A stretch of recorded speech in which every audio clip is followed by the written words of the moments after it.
Bonjour à tous, bonjour à toutes et bonjour à tous. Bienvenue sur ce nouveau webinaire Simplicure qu'on propose aujourd'hui avec le laboratoire Monin-Chanteau. Et pour l'occasion, donc on retrouve 3 personnes aujourd'hui pour ce webinaire à midi. On est avec Audrey Dessouroux, Christine Giraudot et Antoine Namani. Bonjour à vous 3. Bonjour. Bonjour. Merci d'être avec nous donc ce midi pour parler un peu d'hypercholestérolémie et nous présenter quelles sont les alternatives naturelles et efficaces. Je vous laisse la parole dans une petite seconde. Pour ceux qui ne connaissent pas le fonctionnement de la plateforme Big Marker qu'on utilise pour la présentation du webinaire, à tout moment, vous pouvez nous envoyer des messages dans le chat. Hop, donc là où je vais vous mettre un petit message. Si vous avez des questions, vous pouvez les poser pendant toute la présentation. On garde 15 minutes à la fin pour vous répondre. Vous pouvez les poser dans le chat ou alors il y a une rubrique questions également. C'est d'ailleurs plus simple pour nous après pour retrouver toutes les questions à la fin. Donc, si vous pouviez les poser dans la rubrique Q&A. Concernant le replay, vous aurez accès au replay directement depuis la plateforme Simplicure dans l'après-midi et on vous partagera aussi donc la présentation en PDF. Donc voilà, vous aurez bien l'accès à tout ça dans l'après-midi. Moi, je vais vous retrouver donc à la fin pour les questions et puis je vais pouvoir vous laisser la parole, vous présenter peut-être un petit peu et commencer cette présentation. Ok. Qui veut commencer? Bonjour, moi c'est Antoine Namani, je suis le président des laboratoires Monin-Chanteau et on est ravis de vous présenter cette présentation ainsi que nos produits. Donc, moi je suis Christine Giraudot, j'ai en charge la visite médicale pour les laboratoires Monin-Chanteau. Bonjour, donc moi c'est Audrey Dessouroux, je suis attachée scientifique pour les laboratoires Monin-Chanteau. Et donc, je suis très contente de pouvoir vous présenter le grand sujet du jour, l'hypercholestérolémie et ses alternatives naturelles et efficaces. Voilà, je pense qu'on va pouvoir démarrer du coup. Et c'est parti, alors je mets en plein écran. Voilà. Donc, le cholestérol, un petit rappel de ce qu'est le cholestérol. Il a été découvert en 1758 sous forme solide par un chimiste, François Poultier de La Salle. Le cholestérol, ça vient du grec cholé, qui signifie bile, et stéréos, solide. Donc lui, il avait bien retrouvé ça en termes de sel biliaire. C'est une molécule lipidique qui est présente surtout et principalement, avant toute chose, dans le règne animal. Elle est donc fabriquée par notre organisme et on va la retrouver d'un quart par notre alimentation et les 3 quarts par la fabrication, principalement au niveau du foie. Le cholestérol, eh bien, il circule partout dans notre corps et il est véhiculé par des lipoprotéines. La LDL, lipoprotéine, qui va donc du foie vers les différents tissus du corps, et l'HDL, protéine de haute densité, qui, elle, va ramener le cholestérol des tissus vers le foie pour son élimination dans les voies biliaires. Communément, on va appeler le LDL cholestérol comme mauvais cholestérol, et le HDL le bon cholestérol, puisque c'est celui qui est éliminé ensuite. Alors, le cholestérol, d'où vient-il et comment arrive-t-il dans notre corps? Comment est-il synthétisé? Eh bien, on voit, d'après les 2 schémas, là, déjà, que le cholestérol est issu de l'acétylcoenzyme A. L'acétylcoenzyme A lui-même est issu des glucides ou des acides gras, donc via la glycolyse et la bêta-oxydation, donc il va nous donner le cholestérol. Ce cholestérol est ensuite transformé, notamment en HMG-CoA, donc hydroxyméthylglutaryl coenzyme A, qui est ensuite transformé en mévalonate par une enzyme qui est l'HMG-CoA réductase, très importante, puisque c'est une cible thérapeutique de nombreux médicaments hypocholestérolémiants, dont les statines. Et donc, ce mévalonate va se transformer en cholestérol. Pourquoi est-ce qu'il est important et nécessaire à notre corps? C'est un élément indispensable puisqu'il permet de synthétiser, être à l'origine des hormones sexuelles et surrénaliennes. Et bien sûr, il participe à la structure, à la plasticité des membranes cellulaires. Alors, l'hypercholestérolémie, puisque c'est le sujet qui nous ramène tous là aujourd'hui pour ce webinaire, la prévalence des dyslipidémies dont fait partie l'hypercholestérolémie. Selon l'OMS, la conséquence des maladies cardiovasculaires, eh bien, c'est les décès. Et c'est la principale cause de décès dans le monde, ce qui fait environ 18 millions de morts chaque année. Les dyslipidémies, comme l'hypercholestérolémie, ainsi que le diabète et l'hypertension artérielle, ce sont des facteurs majeurs de risque d'athérosclérose, donc de dépôt de graisse, on va dire, au niveau des artères. Et ils sont impliqués dans la survenue de ces maladies cardiovasculaires qui sont l'infarctus, l'accident vasculaire cérébral ou l'artérite des membres inférieurs. L'hypercholestérolémie en elle-même, c'est-à-dire une circulation très importante de cholestérol dans le sang, est sans symptômes et elle passe inaperçue jusqu'au bilan sanguin, puisque c'est quelque chose de très insidieux qui va développer l'athérosclérose au fur et à mesure des années. Donc, trop de cholestérol au fur et à mesure des années va conduire à l'athérosclérose. En France, on a environ 20% des adultes, soit 12 millions de Français, qui présentent un excès de cholestérol. Donc, c'est un vrai enjeu de santé, c'est une vraie problématique dont il faut tenir compte. Il est à noter, bien sûr, que l'hypercholestérolémie peut être traitée par la mise en place d'une bonne hygiène de vie, ce sur quoi je reviendrai par la suite. Et dans la population française, 9% des Français sont traités par des médicaments pour abaisser leur taux sanguin de cholestérol. Les causes de l'hypercholestérolémie, alors les causes primaires, bien sûr, ce sont des facteurs génétiques ou familiaux sur lesquels on ne peut pas intervenir. Mais les causes secondaires, donc plus classiques, on va dire, sur lesquelles on peut intervenir, c'est une alimentation riche en graisses saturées, donc en cholestérol, un mode de vie sédentaire, ainsi que d'autres facteurs de risque qui viennent se greffer, un diabète sucré, une obésité, un abus d'alcool, un tabagisme, et également, bien sûr, le sexe de la personne, puisqu'il y a une prévalence plus importante chez les hommes aussi. Il est à noter que l'alimentation riche en sucre semblerait majoritairement responsable de l'hypercholestérolémie, plus que le cholestérol alimentaire, puisqu'en fait, l'HMG-CoA, qui est responsable donc de la transformation du mévalonate en cholestérol, elle est stimulée par l'insuline. Et si on stimule l'insuline, ça veut dire qu'on a pris du sucre. Et si on a pris du sucre, et donc on stimule cette insuline, l'HMG-CoA va fabriquer du cholestérol. Et c'est là qu'on commence à engranger l'hypercholestérolémie. Alors, de manière très simple, quand on fait des analyses de sang, du coup, pour voir et découvrir ou pas, donc si on a une hypercholestérolémie, on a des valeurs cibles de normalité, normalement à ne pas dépasser, donc qui sont notées ici. Et ce taux de cholestérol, eh bien, il y a le cholestérol total, il y a le LDL cholestérol, donc le mauvais, le HDL, le bon cholestérol, et le triglycéride. Et pour pouvoir faire le calcul du LDL cholestérol, on va prendre le dosage du cholestérol total et on va y soustraire le bon cholestérol et y ajouter 1/5 des triglycérides. Ce taux de cholestérol, comme je le disais, il va varier selon des tas de facteurs de risque, mais aussi selon la personne, bien sûr, ses antécédents personnels, familiaux, et donc les différents facteurs de risque cités précédemment. Alors, qu'est-ce que c'est que cette athérosclérose? On parle d'hypercholestérolémie, donc un trop-plein de cholestérol de circulation dans le sang. Eh bien, la problématique du cholestérol, ce n'est pas le cholestérol en lui-même, c'est à partir du moment où il est en quantité trop importante en circulation. Si on a trop de cholestérol en circulation, eh bien, les lipoprotéines vont devenir circulantes et vont avoir du mal à prendre en charge cette entièreté de cholestérol qui, lui, va se déposer sur la paroi des artères. Donc, on voit bien le schéma de progression de l'athérosclérose avec d'abord une artère saine, puis un amas de cellules grasses dites spumeuses, puisqu'il y a une notion un petit peu de mousseux quand on regarde concrètement à quoi ça ressemble. Cet ensemble va former ce qu'on appelle la plaque d'athérome, qui, à terme, par les lésions du fait de la circulation du sang, de différentes problématiques inflammatoires notamment, peuvent se fissurer et on peut avoir un caillot et une thrombose. Donc vraiment, c'est cette notion d'excédent de cholestérol, d'oxydation ensuite de ce cholestérol et des acides gras et des radicaux libres circulants qui vont faire que l'athérosclérose va se développer et qu'on va avoir une problématique et donc des complications cardiovasculaires.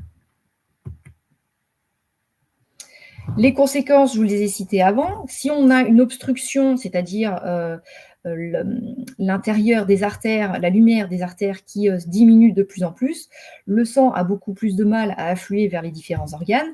Et s'ils en viennent ou à se boucher ou à faire circuler un caillot qui se déplace du fait de la plaque d'athérome, on peut avoir au niveau du cœur un infarctus du myocarde ou un sentiment de pincement au niveau thoracique, donc une angine de poitrine.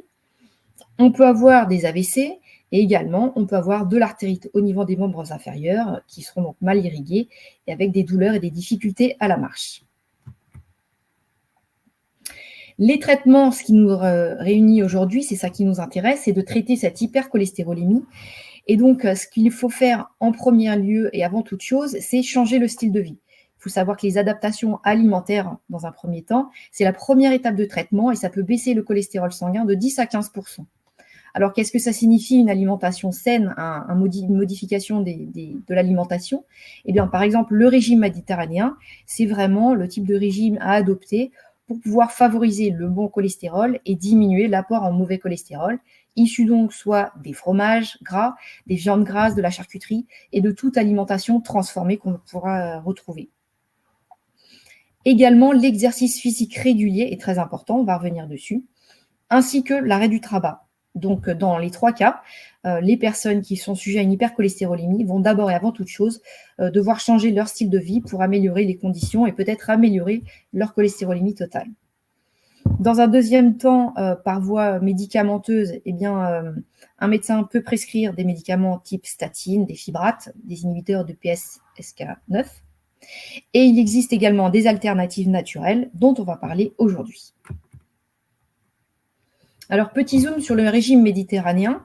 L'objectif, bien sûr, c'est de réduire la consommation de cholestérol. Donc, on va apporter plus de fruits, plus de légumes, plus de céréales complètes et de légumineuses. L'objectif derrière, c'est un apport en fibres qui vont limiter l'assimilation du cholestérol d'une part, qui vont bien sûr enrichir notre microbiote qui participe également à l'amélioration de notre métabolisme métabolique au global, mais aussi l'utilisation d'huiles végétales, type huile d'olive, riche en acides gras monoinsaturés, des poissons riches en oméga 3 également. Et derrière tout ça, favoriser un système riche en fibres, bien sûr, mais aussi riche en antioxydants, puisque l'oxydation des acides gras est un facteur numéro 1 problématique dans le développement de l'athérosclérose. Il a d'ailleurs été prouvé que le régime méditerranéen est bénéfique dans la prévention primaire et secondaire des maladies cardiovasculaires. Je vous disais également l'augmentation de l'activité physique. Elle est vraiment importante aussi pour faire évoluer ce taux de cholestérol. Donc, bien sûr, le fait de ne rien faire, de se déplacer en véhicule, de ne pas favoriser la marche, prendre plutôt l'ascenseur plutôt que les escaliers. Justement, les recommandations qui sont données par les autorités de santé, c'est d'avoir un exercice physique régulier, au moins 30 minutes 5 fois par semaine, dans l'idéal. Bien sûr, selon les personnes, eh bien, cela peut se faire progressivement, mais l'idéal, c'est d'atteindre ces valeurs-là, ou alors 75 minutes d'une activité physique plutôt intense par semaine, ou alors un mix des deux. Il est à noter que les sportifs qui sont réguliers ont un taux de bon cholestérol jusqu'à 30% plus élevé que les sédentaires. Donc avoir un bon cholestérol, c'est-à-dire un taux de HDL cholestérol plus important, c'est aussi une manière de diminuer le facteur de risque cardiovasculaire. L'arrêt du tabac, puisque le tabac est en effet nocif et est un facteur problématique pour engranger des problématiques cardiovasculaires, puisqu'on apporte une toxine, donc une inflammation au niveau des vaisseaux sanguins. Donc on va démultiplier l'ensemble des problématiques qu'on va retrouver dans nos artères. Il faut savoir qu'à l'arrêt du tabac, il y a des effets immédiats, en plus du fait de ne plus s'intoxiquer, si on peut dire ça comme ça, bien sûr. On diminue la pression sanguine et les pulsations du cœur de manière très rapide au bout de 20 minutes. Au bout de 24 heures, le monoxyde de carbone, il est éliminé du sang. Puis ensuite, on va avoir une amélioration au niveau du goût, de l'odorat, du sommeil, une meilleure possibilité de respiration et donc de pratique aussi d'activité sportive. Au bout d'1 an, on va voir que le risque d'AVC diminue. Et au bout de 5 ans, on va revenir à un niveau identique à celui d'un non-fumeur en termes de risque d'infarctus du myocarde. Donc vraiment, le tabac, c'est un énorme facteur de risque. Et donc, ça fait partie de la démarche de l'amélioration. On n'abordera pas les médicaments puisque ce n'est pas l'objet de cette présentation, mais ce sont les solutions alternatives naturelles et efficaces. Et sécuritaires, bien sûr. Alors, il existe beaucoup de littérature sur ce qui existe en termes d'alternatives santé naturelles.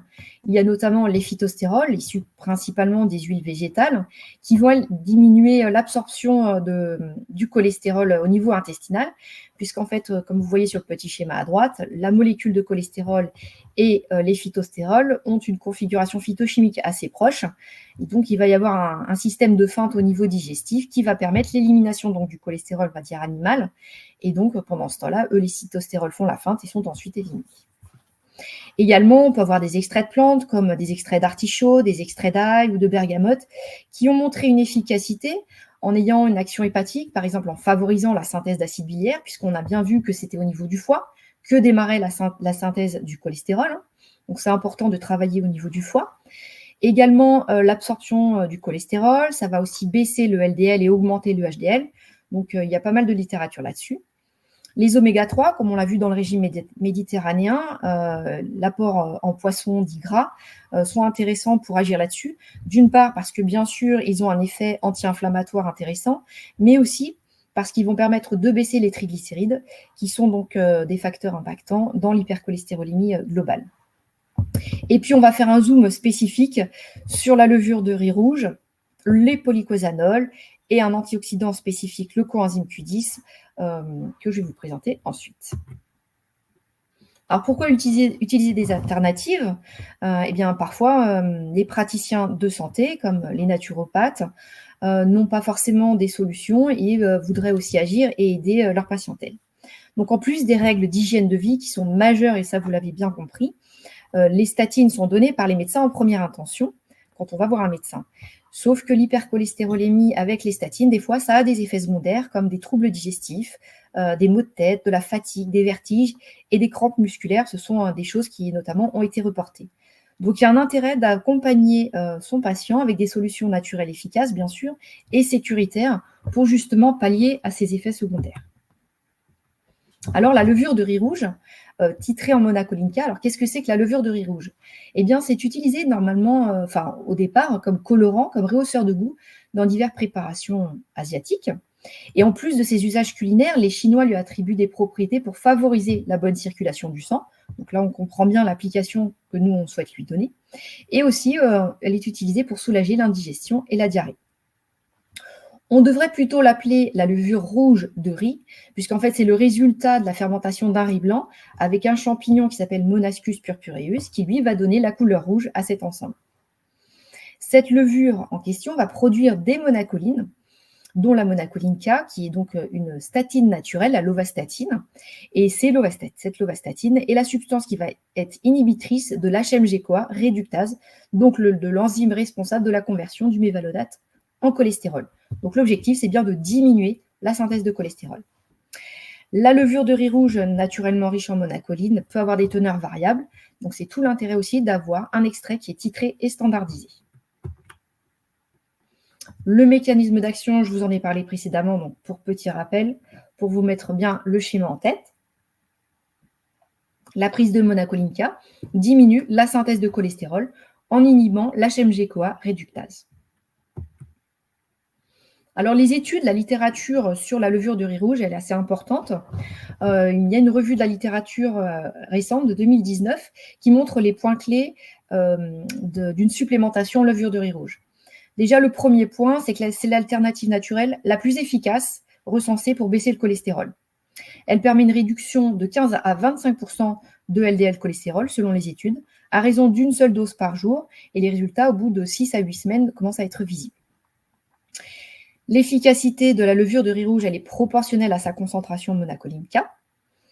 Et la combinaison de monacolinca avec d'autres ingrédients naturels, dont ceux qu'on va vous proposer ensuite, permettent d'avoir un effet synergique et donc une amélioration dans la problématique de l'hypercholestérolémie.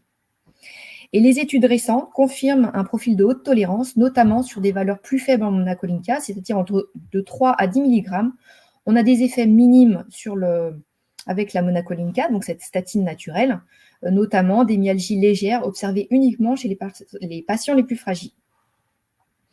Une autre étude de 2021 a été faite avec de faibles doses de monacolinca sur des patients avec pathologie cardiovasculaire et un fort taux de LDL, donc ce qui nous intéresse. Donc on leur a donné 2 mg de monacolinca ou une diète thérapeutique seule. Et on a regardé le résultat pendant 8 semaines.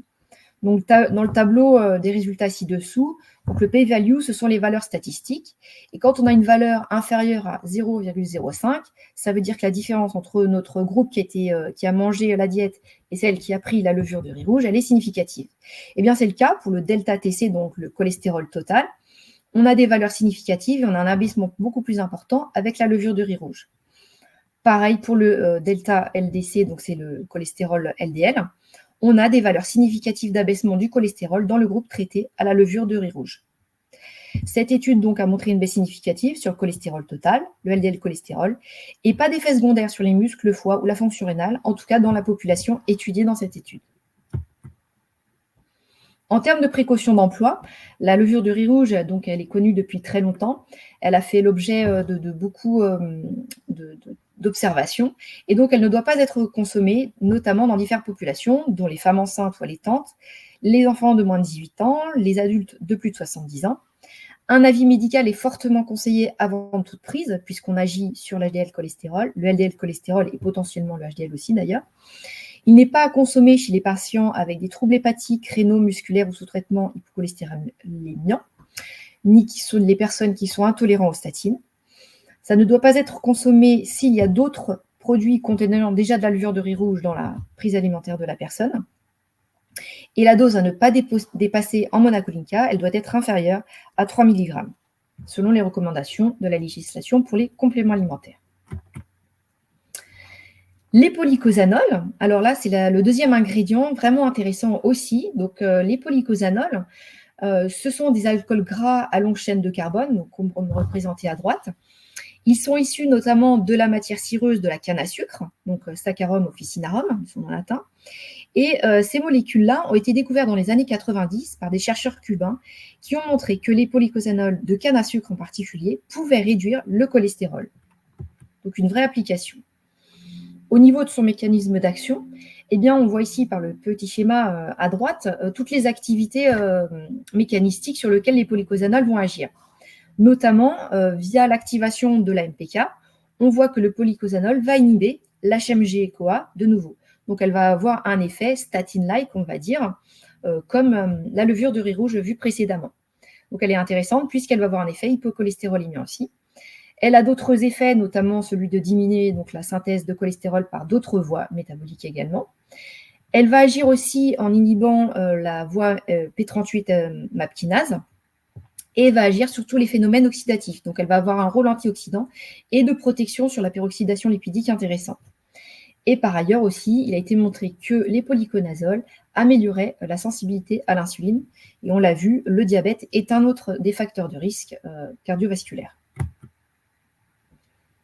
Donc, en termes d'études cliniques montrées et publiées, il y a une méta-analyse qui a regroupé 29 études randomisées en double aveugle versus placebo, qui ont montré que les polyconazoles induisent une diminution significative du LDL et aussi une augmentation du HDL cholestérol. Donc là, ce que l'on revoit à droite, c'est l'ensemble des études qui ont été publiées avec des temps différents de supplémentation, des dosages différents allant de 5 à 30 mg de polycosanol, une supplémentation allant de 4 à 104 semaines. Et on voit que dans tous les cas, si on va sur les barres à droite en noir, c'est bien une diminution du LDL cholestérol que l'on observe. Et en moyenne, on observe une diminution de 23,7%. Et par ailleurs, dans cette revue, ils ont vu également l'augmentation du HDL de 14%. Les effets secondaires et précautions d'emploi. Donc, aucune toxicité ni carcinogénicité n'a été retrouvée pour les polycosanols.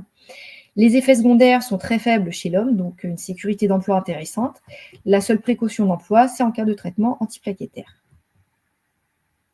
Dernier ingrédient, donc le coenzyme Q10, qui est un antioxydant puissant. Le coenzyme Q10, on va le retrouver en extrayant des feuilles de tabac ou dans la fermentation de canne à sucre ou de betterave. Donc, le coenzyme Q10 existe sous deux formes, l'ubiquinone et l'ubiquinol. Là, on va parler d'ubiquinone, qui est la forme dite oxydée du coenzyme Q10. Elle a deux rôles nécessaires. Le 1, c'est de la production d'énergie, donc la production d'ATP, via la chaîne de respiration mitochondriale. Et la deuxième chose, elle a des propriétés antioxydantes très intéressantes. À noter que le coenzyme Q10 diminue avec l'âge.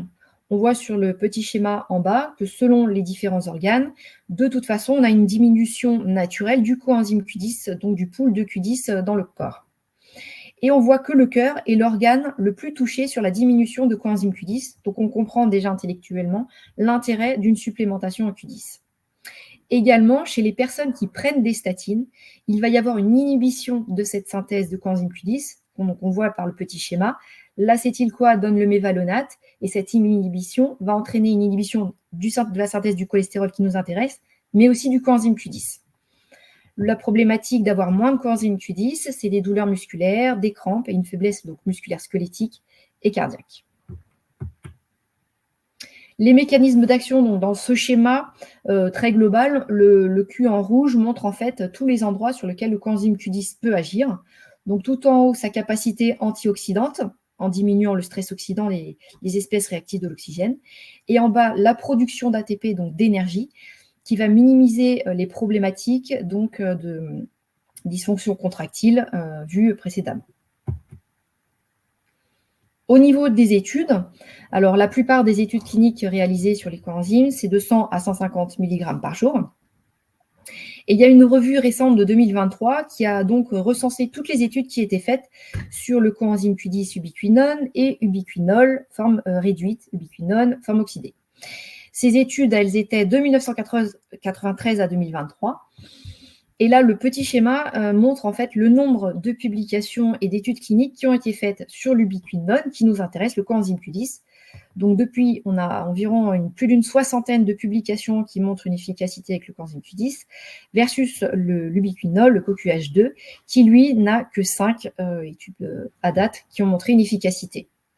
Donc les conclusions, c'est que le coenzyme Q10 réduit la mortalité cardiovasculaire chez les personnes souffrant d'insuffisance cardiaque, ce qui n'est pas rapporté avec le CoQH2, donc l'ubiquinol, et les concentrations des tests conduisant à des bénéfices cardiovasculaires sont beaucoup plus faibles dans les études avec le CoQH2, donc on en met moins en quantité de CoQH2 que dans les études avec le CoQ10, pardon, j'ai fait une erreur, qu'avec le CoQH2.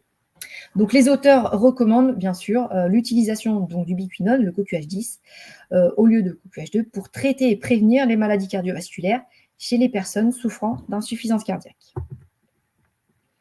Les précautions d'emploi. La prise de CoQ10 peut rarement entraîner des nausées et des diarrhées. Sa consommation est déconseillée aux femmes enceintes et allaitantes.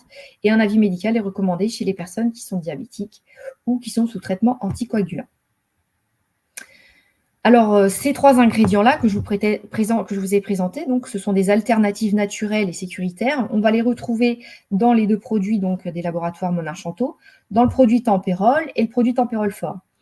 Le Tempérol, c'est un produit qui contient 2,9 mg de monacoline K et 20 mg de polyconazole, alors que le Tempérol Fort va contenir de la monacoline K toujours à 2,9 mg, 10 mg de polycosanol et 20 mg de coenzyme Q10. Les conseils d'utilisation en complément alimentaire, c'est de 1 comprimé par jour pour respecter la réglementation qui donne donc une valeur cible de 3 mg en monacoline K à ne pas dépasser. Les précautions d'emploi vont être les mêmes que celles vues sur la levure de riz rouge. Donc ça, c'est un petit rappel pour dire que le Tempérol et Tempérol Fort existaient avant 2022 sous d'autres formules avec des teneurs en monacoline K plus importantes. La réglementation ayant changé du fait des problématiques observées avec de trop grandes quantités de monacoline K, on fait en sorte que les laboratoires Monarch-Chanteau se sont adaptés et ont baissé donc pour être à 2,9 mg de monacoline K. Les précautions d'emploi, comme je vous le disais précédemment, donc on les retrouve, réservées à l'adulte bien sûr, déconseillées chez la femme enceinte et allaitante, chez les personnes aussi insuffisantes hépatiques ou rénales, chez les adultes de plus de 70 ans, les personnes avec hypothyroïdie non traitée, les forts consommateurs de pamplemousse et d'alcool, déconseillé bien sûr aux personnes allergiques aux statines et à ne pas associer conjointement avec d'autres traitements hypocholestérolémiens ou toujours sous contrôle médical dans ce cas-là. Les 2 produits donc contiennent des matières premières dont je vous ai parlé, la levure de riz rouge, les polycosanols et le coenzyme Q10, qui sont contrôlés systématiquement, donc bien sûr par le fournisseur de matière, mais aussi par le laboratoire Monarch-Chanteau, qui donc utilise un prestataire, un laboratoire de contrôle extérieur, pour systématiquement contrôler les matières premières en termes d'aflatoxine, dont la citrine, pour la levure de riz rouge, les métaux lourds, les pesticides et la microbio. Et bien sûr, le dosage des actifs qui nous intéresse, dont la monacoline K. Actuellement, il y a une actualité, notamment au Japon, sur la levure de riz rouge, puisqu'il y a une adultération de la levure de riz rouge par de l'acide puberulique. Alors, qu'est-ce que c'est que cette molécule? Ça s'appelle aussi la citrine. C'est une mycotoxine qui est fabriquée à partir d'une levure autre qui s'appelle le Penicillium citrinum. Cette citrine, elle peut causer des troubles rénaux qui va augmenter l'excrétion urinaire et qui peut conduire jusqu'à la mort. Donc là, ça veut dire qu'on tombe sur un ingrédient qui n'a pas été analysé, qui n'a pas subi toutes les analyses mycotoxines en laboratoire.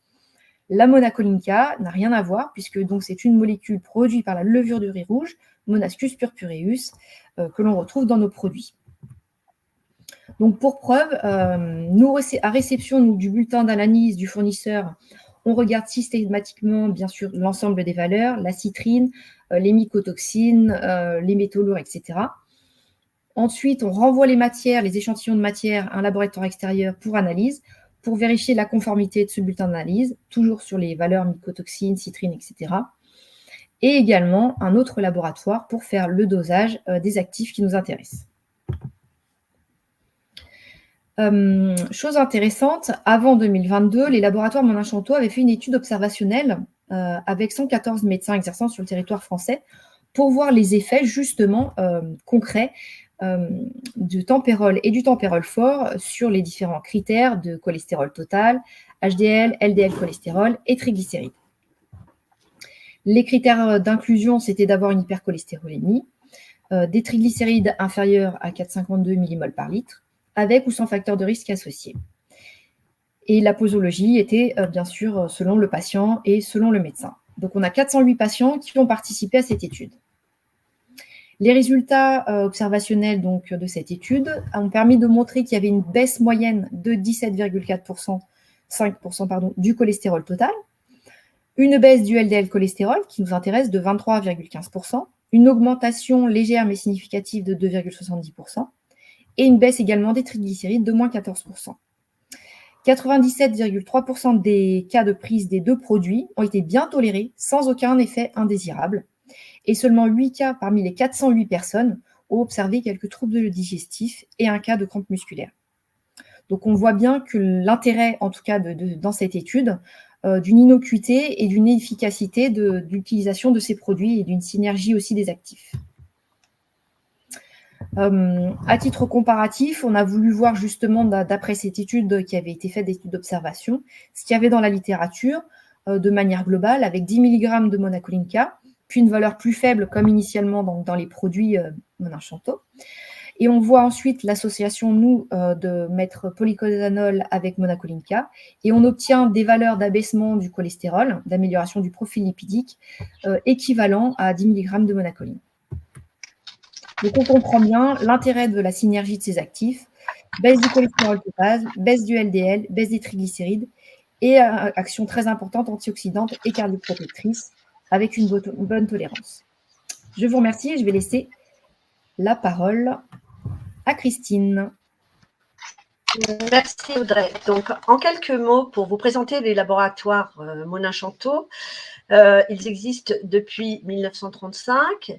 Ils ont été les pionniers dans le domaine des compléments alimentaires et plus particulièrement en phytothérapie et en oligothérapie.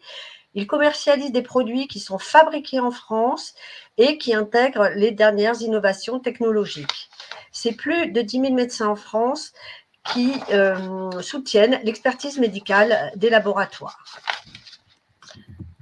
De ce fait, nous avons développé une gamme de compléments alimentaires en phytothérapie et oligothérapie pour la prise en charge des différentes préoccupations majeures qui sont le cholestérol, les défenses hivernales, les troubles de la ménopause, le renforcement des articulations, le stress ainsi que les gènes urinaires. Donc, pour développer sur ces prises en charge, nous avons donc, comme vous l'a bien expliqué Audrey, de spécialités à base de monacoline K et de polycosanol et de coenzyme Q10 pour la forme tempérol fort, qui vont à la fois réguler le cholestérol, donc le maintien d'une cholestérolémie normale, viser à réduire le LDL et renforcer le tout par la présence du coenzyme Q10 qui est un puissant antioxydant. En ce qui concerne les défenses hivernales, les laboratoires Monachanto propose 2 spécialités qui sont complémentaires. D'une part, Oligorine, qui grâce à sa formule d'eau purifiée isotonique enrichie en oligoéléments tels que le cuivre et l'argent, qui est préconisé pour l'hygiène du nez, que ce soit chez l'adulte ou chez l'enfant, à raison d'une pulvérisation avant et après mouchage, et ce, 2 à 3 fois par jour. Associé donc à des comprimés à croquer, à sucer plutôt, qui sont le VitaCuivre. Le VitaCuivre qui associe du cuivre, de la vitamine C et un champignon bien connu dans les défenses immunitaires, qui est le shiitake, et qui sera à prendre à raison de 1 à 2 tablettes par jour pendant la période hivernale. Alors, à savoir aussi que les laboratoires Monachanto sont pionniers dans le domaine de la prise en charge en phytothérapie des signes liés à la ménopause, et notamment les bouffées de chaleur.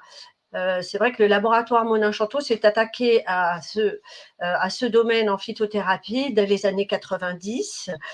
Ils ont donc élaboré la gamme Biopose, qui associe des isoflavones de soja à un extrait d'igname, et dans la formule Biophosphore, des probiotiques ont été ajoutés, L-caséine et L-acidophilus, qui visent à améliorer les symptômes physiques, psychosociaux et sexuels de la ménopause, à raison de 1 comprimé matin et soir.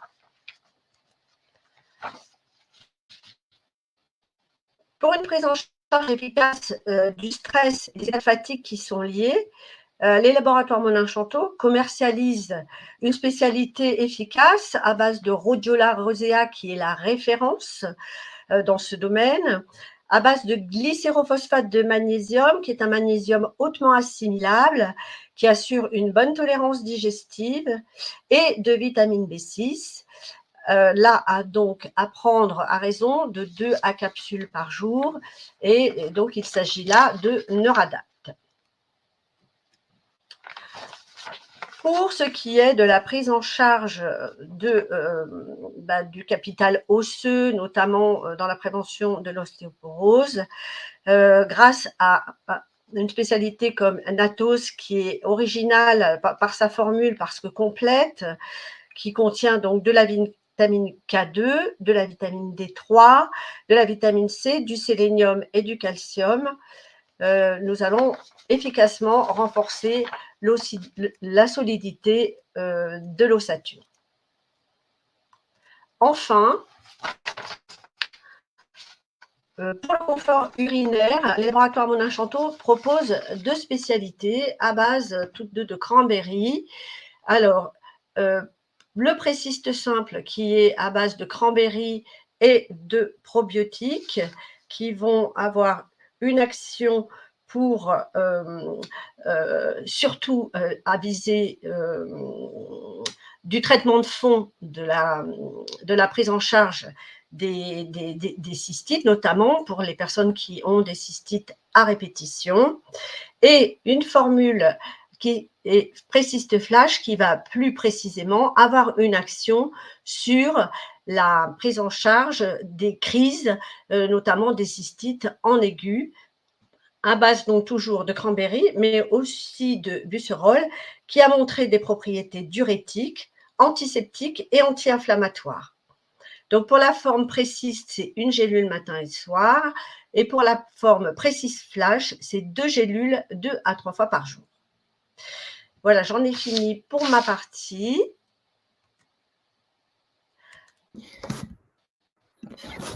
Merci pour la présentation. Avant de passer aux questions, je vais juste parler très rapidement de la plateforme SimpliCure. Vous m'entendez bien? Oui. Je vous laisse regarder un petit peu les questions. Pour les participants, vous avez encore quelques minutes pour poser des questions si jamais vous voulez revenir sur certains points qui ont été abordés. Et très rapidement, moi, je vais vous parler de la plateforme SimpliCure. Pour ceux qui ne connaissent pas encore la plateforme qui est proposée, le webinaire de SimpliCure, c'est une plateforme qui vous permet de faire des recommandations de compléments alimentaires à vos consultants. L'idée, c'est que sur la plateforme, vous retrouvez plus de 80 laboratoires, dont le laboratoire Monin Chanteau, vous créez une recommandation, vous vous envoyez en quelques clics et votre consultant n'a plus qu'à passer commande. Donc, je vais vous partager mon écran pour vous montrer comment ça fonctionne. Hop. Donc, ici, on arrive sur la page d'accueil de Simplecure. Donc, si vous vous connectez, vous arrivez ici. Pour ce qui est des replays, vous allez retrouver les replays donc, du webinaire de ce midi et de tous nos autres webinaires ici sur la gauche. Donc, vous avez toujours la vidéo et la présentation. Et pour créer une recommandation donc, à votre client, vous cliquez sur « Nouvelle recommandation ». Vous sélectionnez la personne à qui vous allez envoyer cette recommandation. Il va la recevoir par mail. Hop. Et vous ajoutez donc des produits. Donc, on est à plus de 1500 références aujourd'hui. On est très preneur au niveau si vous avez des produits que vous souhaitez voir sur la plateforme, vous pouvez cliquer sur « Demande de nouveaux produits ». Et concernant donc, les laboratoires Monin Chanteau, vous pouvez utiliser les filtres de marque pour retrouver les différents produits, par exemple, qui ont été présentés ici à l'instant. Au niveau des fiches produits, quand vous allez cliquer sur les fiches, vous avez toujours à chaque fois, bien sûr, un descriptif du produit qui vous permet d'avoir, bien sûr, la formulation, les posologies, etc. pour vos clients, pour recommander ça au mieux. Par exemple, là, pour le produit Natos dont on parlait à l'instant. Si vous souhaitez le recommander, vous cliquez sur « Ajouter ». Ça va automatiquement l'ajouter à la recommandation sur laquelle je reviens dans une seconde. Et de cette manière, vous allez pouvoir ajouter différents produits en fonction du besoin. Si vous voulez faire un mix avec des produits d'autres laboratoires, c'est tout le but aussi de la plateforme, donc n'hésitez pas. Là, vous allez pouvoir modifier les instructions de prise si vous souhaitez les changer ou rajouter des petites notes pour votre client. Et une fois que tout ça, c'est bon, vous cliquez sur « Envoyer ». Et dès que vous avez cliqué sur « Envoyer », la personne a donc bien reçu son mail avec sa recommandation digitale et il n'a plus qu'à passer commande pour ensuite recevoir tout directement chez lui. Je vous montre, une seconde, comment ça se présente pour votre consultant. Donc, s'il ouvre sa boîte mail et il clique sur le lien, il arrive donc sur cette page où il va voir les produits que vous avez recommandés. Vous pouvez lui faire bénéficier de réduction aussi, donc il va voir la réduction. Il clique sur le paiement, il met son adresse et c'est sous 3 jours qu'il va recevoir tout directement chez lui. Donc voilà, il y a d'autres fonctionnalités sur la plateforme, je n'entrerai pas forcément dans les détails. Vous pouvez faire des protocoles également, mais l'idée, c'est vraiment d'avoir surtout ce large catalogue de compléments alimentaires pour vous simplifier un peu la vie, pour pouvoir tout regrouper sur la même plateforme, suivre après où en est la personne avec sa recommandation, est-ce qu'il a bien acheté, est-ce qu'il l'a reçu, etc. Donc voilà, ça c'est pour les petits avantages, petits rappels sur les intérêts de Simplecure pour vous et pour vos clients, notamment des pourcentages de réduction, comme je le disais. Vous améliorez l'adhésion à vos recommandations parce que c'est plus simple au niveau de l'achat pour vos clients. Ça peut être un casse-tête sinon d'aller en pharmacie sur des sites, etc. Donc là, tout est au même endroit et c'est beaucoup plus simple. C'est une plateforme qui est entièrement gratuite. Du coup, je vais vous envoyer ici le lien si vous souhaitez vous inscrire. Si vous n'êtes pas encore inscrit, vous n'avez qu'à cliquer ici sur le petit lien qui va s'afficher et puis comme ça, nous, après, on vous fait une petite présentation de la plateforme. Voilà, on va pouvoir passer aux questions. Alors, je vais aller voir un petit peu. Alors, quelles sont les causes physiologiques favorisant l'hypercholestérolémie? Donc, je pense que c'est plutôt pour Audrey. Alors, physiologique, c'est-à-dire, est-ce qu'on peut avoir juste une petite précision sur la question? Est-ce que Jazia peut spécifier peut-être sa question et en attendant, on synthétise du cholestérol, il faut en synthétiser, ça c'est la règle numéro 1, il ne faut surtout pas diaboliser le cholestérol, ça c'est ce que j'ai essayé d'introduire peut-être rapidement en début. Le cholestérol, il est nécessaire à la synthèse des hormones surrénaliennes et sexuelles comme on l'a vu en amont, et il est nécessaire aussi à la bonne fluidité et mouvement des membranes, puisqu'il s'intègre au niveau des membranes cellulaires. Il est synthétisé principalement par le foie de manière majoritaire, parfois aussi par d'autres cellules du corps. Mais voilà, le cholestérol, du coup, j'essaie d'avoir un peu plus de précision sur la question. Pas de souci. Après, on peut avoir trop de cholestérol, mais de manière génétique et familiale, ça arrive. Alors, c'est dû à des enzymes et des protéines un peu particulières, effectivement. Et là, dans ces cas-là, il faut un suivi spécifique, il faut une étude génétique. Et des fois, ce n'est pas du tout diagnostiqué. Les gens peuvent arriver même à 30 ans, très tôt, avec des problématiques. Et souvent, en général, en refaisant l'histoire de la personne, on sait déjà s'il y a un terrain familial avec une prédominance de troubles cardiovasculaires ou d'hypercholestérolémie. Et dans ces cas-là, c'est pris en charge. Donc, la notion de physiologique, elle est toujours physio et physiopathologique. Mais bon, voilà, c'est... Ok, donc on va voir si on peut spécifier un petit peu. Alors, il y a parfois des polémiques sur la levure de riz rouge, justement à cause de la teneur en statine. Est-ce que vous pourriez spécifier, nous expliquer un petit peu pourquoi? C'est vrai qu'on entend souvent ça. Oui, tout à fait. La problématique des statines, comme on l'a vu, c'est que ça peut, enfin des statines au global, dont la levure de riz rouge fait partie, même si elle est naturelle, il est vrai. C'est les conséquences, notamment au niveau musculaire et aussi au niveau hépatique.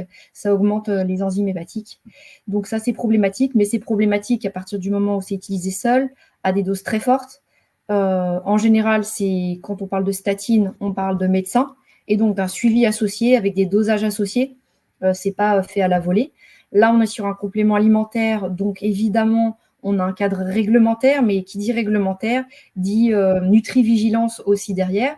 Donc, on est dans des doses sécuritaires. Et au-delà de ça, c'est vrai que dans les deux produits, que ce soit Tempérol ou Tempérol Fort, qui soient utilisés là aujourd'hui avec un comprimé, voire 2 comprimés, on a quand même une sécurité d'utilisation, même avec les doses de l'ancienne formule, où on voit qu'on a très peu de retour, une sécurité d'emploi. Donc, c'est vrai qu'il y a l'avantage d'un historique d'utilisation de ces produits-là en termes d'efficacité et de sécurité.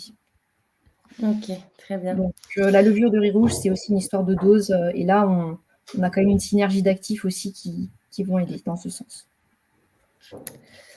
Alors, bon, on a à nouveau une question sur la levure de riz rouge, donc, mais vous l'avez bien redit là en ce moment. Le mécanisme de la levure de riz rouge et des statines semble être le même. Oui. Est-ce que du coup, c'est pour spécifier, donc au niveau des effets secondaires, ils ne sont pas différents? À haute dose, ce serait exactement les mêmes. En toute logique, oui. Okay. C'est parce qu'il y a eu trop de oui, tout à fait. Alors, où est-ce qu'on peut trouver la composition précise des produits? Car sur le site, il n'y a que les principes actifs principaux, mais pas la composition précise avec la liste des ingrédients. Donc ça devrait être retrouvé, je pense, sur Simplicure après. Ouais. Ce sera sur Simplicure, vous allez avoir vous avez les formulations. Vous donne toujours pour une gélule. Après, vous pouvez augmenter les dosages en fonction de la POSO et les dosages vont suivre. Donc, vous aurez les formulations, en effet, avec les différents actifs, les excipients aussi. Donc, tout est présenté là sur les fiches produits. J'ai une question sur ubiquinol et ubiquinone. Ouais. Je voulais revenir dessus. Ça, c'est une grande question. C'est un grand débat. Et pour ceux qui s'y connaissent un peu, ils savent peut-être le pourquoi du comment. Aujourd'hui, sur le marché, il y a un grand leader, on va dire, qui vend notamment les produits, anciennement l'ubiquinone et actuellement l'ubiquinol. L'ubiquinol dans les compléments alimentaires, c'est un ingrédient, un actif qui est très fragile, donc qui est soumis à l'oxydation et qui donc va se retrouver en ubiquinone de manière très naturelle. Ça, c'est la première chose à savoir. Il est vrai qu'aujourd'hui, c'est recommandé parce qu'on se dit « Ah, bah, c'est la forme réduite », mais en fait, quand on regarde le mécanisme de la chaîne respiratoire au niveau mitochondrial, la conversion d'ubiquinone en ubiquinol est très rapide et se fait assez facilement par le corps. Le corps, lui, ce dont il a besoin, c'est d'une source. Je dirais presque quelle que soit la source. Mais l'avantage de l'ubiquinone, c'est qu'elle est stable dans le temps. Et qu'il n'y a pas besoin d'ajouter des process et donc de l'enrober, de faire des enrobages et de mettre des excipients un peu, entre guillemets, polluants, si je puis dire. Voilà. Je ne dis pas que ce n'est pas bien de l'utiliser, mais je dis juste que c'est une substance plus fragile. Et donc, historiquement, au moment où c'était commercialisé et fabriqué, c'est l'ubiquinone qui a été choisi et qui a montré aussi son efficacité. Quand même, la littérature le montre bien. Est-ce que ces produits peuvent aider à diminuer le taux de lipoprotéine A? Si je ne me trompe pas avec LPA. Ouais, alors je ne sais pas répondre à la question à partir du moment où je n'ai pas les analyses qui vont avec. Ce sera intéressant de regarder. On peut essayer de creuser ça avec les personnes du laboratoire et revenir vers vous sur ce sujet-là. Mais je n'ai pas l'info associée au produit spécifiquement. Alors, en matière de cholestérol, avez-vous eu des retours sur les effets d'autres champignons comme le shiitake, le maïtake, qui sont réputés hypocholestérolémiants? Alors, effectivement, j'ai vu de la littérature. Il existe beaucoup de choses, c'est vrai, dans le monde du naturel, on va dire, au global. Les champignons en font partie. Par contre, d'un point de vue, on va dire, si on fait une revue scientifique stricte, on va dire, c'est pas là où on a obtenu les meilleurs résultats en termes d'efficacité sur l'hypercholestérolémie, j'entends. Par contre, je trouve ça assez pertinent, effectivement, de l'associer. Et on aura certainement des effets, surtout sur des hypercholestérolémies, on va dire, naissantes, où on voit bien que les résultats d'analyse commencent à monter. Je pense qu'il y a une autre chose intéressante, c'est peut-être aussi que les champignons On va avoir une autre action, peut-être bifidogène aussi au niveau de la flore intestinale. Donc déjà, en termes de mécanisme d'action, on est sur un autre mécanisme. Donc ça reste aussi intéressant. Et ça, c'est un peu lié quelque part aussi avec tout cet accompagnement d'une meilleure alimentation, apporter plus de fibres. L'objectif, c'est de nourrir le corps et pas juste de cibler l'HMG-CoA avec la levure, etc. Bien sûr, tout ça, c'est toujours dans le cadre d'un accompagnement d'une meilleure hygiène de vie. Hein. Ça, c'est sûr. Mais donc, les champignons, c'est une bonne proposition aussi. Pas aussi efficace, mais une bonne proposition. Pourquoi la monocholine est-elle contre-indiquée après 70 ans alors que les statines sont-elles largement prescrites? Oui. Alors, c'est une très bonne question. Effectivement, les statines sont prescrites. Et comme vous le dites bien dans votre phrase, c'est prescrite, ça veut dire que c'est les médecins qui prescrivent les statines. Donc, à partir de là, eux choisissent la dose qu'ils souhaitent prescrire en fonction du patient qu'ils ont en face d'eux, en fonction de ses antécédents, de sa manière de réagir, etc. aux statines. Pourquoi nous, on est limité sur le dosage de monacolinca? Eh bien, parce qu'on est dans le complément alimentaire, on n'est pas dans le médicament. Et à partir de là, si on augmente la dose en levure de riz rouge, on pourrait obtenir des effets un peu problématiques, comme on l'a vu au niveau des muscles cardiaques et squelettiques. Donc, la prescription est une chose et le conseil pour l'amélioration de l'hygiène de vie dans lequel les compléments alimentaires peuvent aider, voilà. Même si c'est très proche, je conçois la limite est très proche entre les deux. Ok. Alors, donc ça, vous avez un peu répondu tout à l'heure déjà, mais bon, comment expliquer des taux élevés de LDL et de HDL pour patientes avec une très bonne hygiène de vie, une assiette méditerranéenne, pas de stress? Donc ça, ce serait plutôt du coup plutôt génétique. Ouais. Là, on va pencher sur un terrain génétique très certainement. Puis bon, il faudra interroger la patiente plus précisément, la fois en face d'elle. Ça, je pense que les prates savent le faire très très bien. Mais c'est vrai que des fois, il y a des questionnements sur des gens qui ont une hygiène de vie, on va dire, presque irréprochable. Mais dans ces cas-là, où il faut s'orienter sur des aspects génétiques. Nadine nous demande si les phytostérols se fixent-ils sur les plaques d'athérome. Et donc, est-ce que du coup, ce serait très néfaste? Alors, je me suis posé la même question puisqu'on l'utilise en alternative. Alors, pas comme alternative ultra efficace non plus. Je pense qu'il faut aussi être pragmatique et réfléchir avec, on va dire, la notion de bon sens. Les phytostérols, c'est les huiles végétales. Donc, on les utilise comment? On va dire de manière classique dans l'alimentation, sur nos salades, sur des viandes blanches, etc.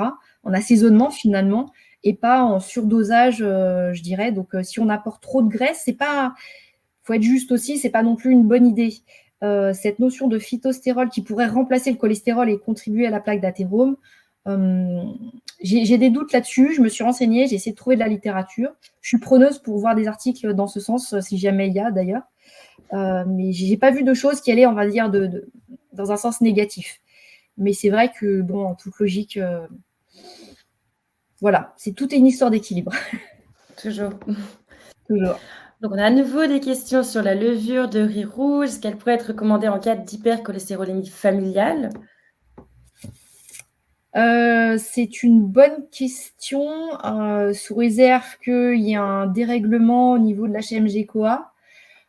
Si la problématique, elle est ailleurs, sur d'autres protéines, dont on a parlé tout à l'heure de la lipoprotéine A, à mon avis, statine ou pas statine, il peut y avoir d'autres problématiques. Après, le médecin doit voir ça, hein, clairement, là, c'est au niveau médical. Et là, il y a peut-être un accompagnement avec des statines et d'autres traitements associés, mais là, on va revoir ça. Et une dernière petite question sur les statines. Pourquoi, si on parlait de dosage tout à l'heure, pourquoi levure de riz rouge plutôt que des statines à petite dose? Ah, oui, mais je vais répondre presque finalement pareil. C'est statine à petite dose égale médecin, levure de riz rouge avec la possibilité d'une petite dose égale praticien de santé au global. On est dans la complémentation, donc dans l'aide du patient, avec un suivi. Je pense qu'il faut rester rigoureux, pas jouer aux apprentis sorciers non plus, bien entendu.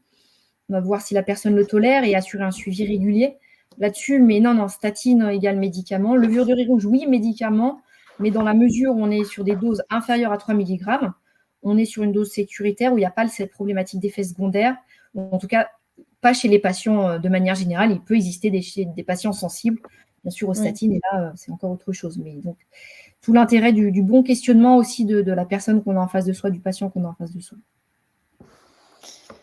Je pense une autre question qui vient juste d'arriver. Donc, Oui. parce qu'on avait un participant qui nous parlait dans un premier temps de drainer d'abord le foie. Ouais. Est-ce qu'éventuellement, vous auriez des produits ou des actifs à recommander pour le drainage du foie? On a parlé de l'artichaut tout à l'heure, par exemple, typiquement. L'artichaut, très bonne plante, qui a montré aussi des effets sur le cholestérol, qui a aussi pour action donc, de synthétiser la bile. Mais on a aussi le chardon-marie, très très bonne plante également. Je vois pour moi le desmodium le soir. Oui, très bien, le desmodium, c'est une très bonne plante. Je pense qu'on a un large choix. En France, on n'est pas démunis, on va dire, sur les plantes hépatiques. Il faut voir celle qui nous correspond le mieux. Mais c'est vrai que oui, drainer le foie, c'est plus qu'une bonne idée. On a vu que l'élimination du cholestérol passait par la synthèse de la bile. Si on favorise la synthèse de la bile, on va favoriser aussi l'élimination d'une partie de notre cholestérol. Donc, c'est pertinent. Très bien. Écoutez, je vous remercie d'avoir pris le temps de répondre à toutes les questions qu'on a pu avoir. Je remercie également Christine et Antoine qui étaient présents aujourd'hui pour présenter le laboratoire. Merci à tous les participants aussi qui étaient là ce midi. On va vous mettre dans l'après-midi le replay si vous voulez revenir sur les quelques infos ici. Et puis, vous aurez aussi la présentation aussi pour revenir sur toutes les informations partagées par Audrey et Christine. Merci vraiment d'avoir pris le temps de tout bien nous expliquer, Audrey. Merci d'avoir été avec nous aujourd'hui. Merci, c'était un plaisir. Et puis, à très bientôt pour un prochain webinaire avec la plateforme Simplicure. Bon après-midi à tout le monde. Au revoir.